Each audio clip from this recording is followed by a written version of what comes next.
We pushed over 103 GitHub issues last month. And just for context, our average in all the months prior was about 15 to 20 GitHub issues getting fixed. And part of the reason for that is that when we're working on features, they take a lot longer than fixing bugs. So 103 things that got pushed in GitHub, those were entirely bugs. There was not a single new feature that got released. It was only bug fixes. I pushed the team really hard. I think the devs clocked like 3 times more hours than we usually would as a team.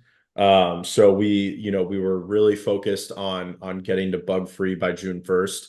And again, I will define bug free as all the known bugs that are out there. 99% of the known bugs are fixed.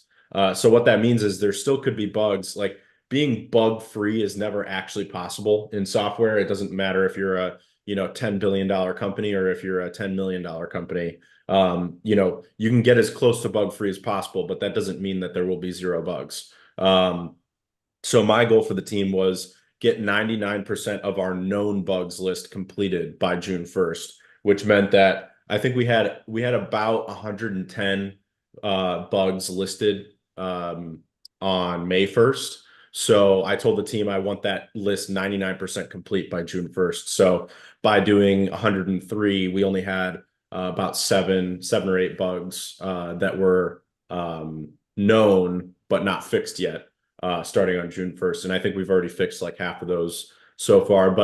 And this is what I mean when it comes to, having bug-free software, is that we've fixed those bugs, but in the last couple of days, I've already found, like 5 or 6 more bugs and added them to the list. So at the end of the day, it's a game of whack-a-mole, and you're never actually completely done with bug fixes. But the key is, can you get to a critical mass point where 99% of the bugs are fixed that you know about, and as you discover new ones, you slowly are kind of fixing those as you add new features. So we're now in a point where, and kind of like the last major bug to fall before we start releasing a bunch of new features that we're working on, is the servers and the back end. So that's why you guys have seen some kind of intermittent outages. It's because we're moving server racks and scaling up the back end. So fixing that stuff is kind of the last critical bug to solve. And then from there forward, it's just if new bugs are found, if and when we fix those in real time as we add new features. So we've already built 4 new features because obviously the whole team doesn't need to be working on the back end.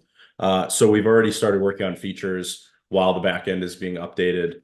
And we've already pushed 4 features into our testing server. And I'm planning on having those pushed before Friday to the production front end. And those 4 features right now are the yearly premium subscription option, which we can get into.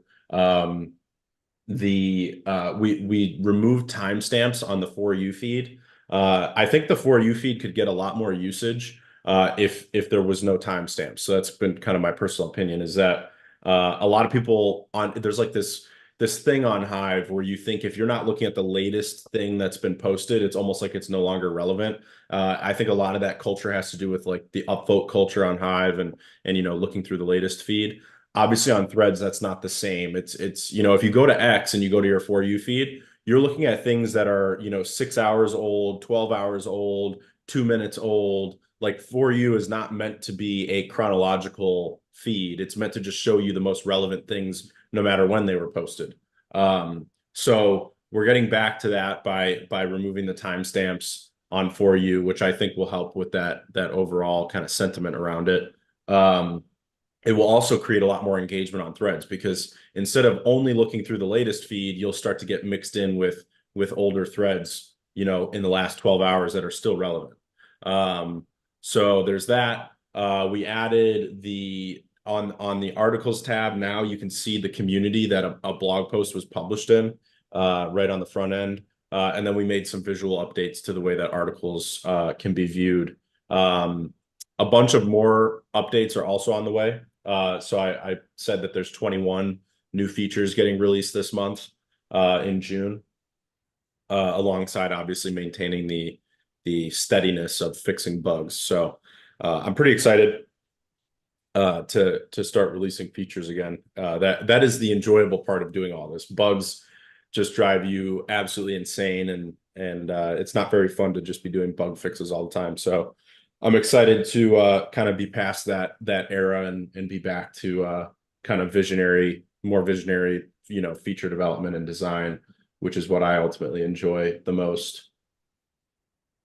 And for the yearly premium subscription, I know it's been a question for a long time.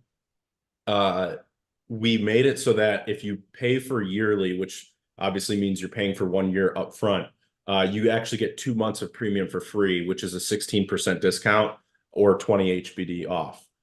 So instead of 120 HBD for 12 months, it's 100 HBD for 12 months.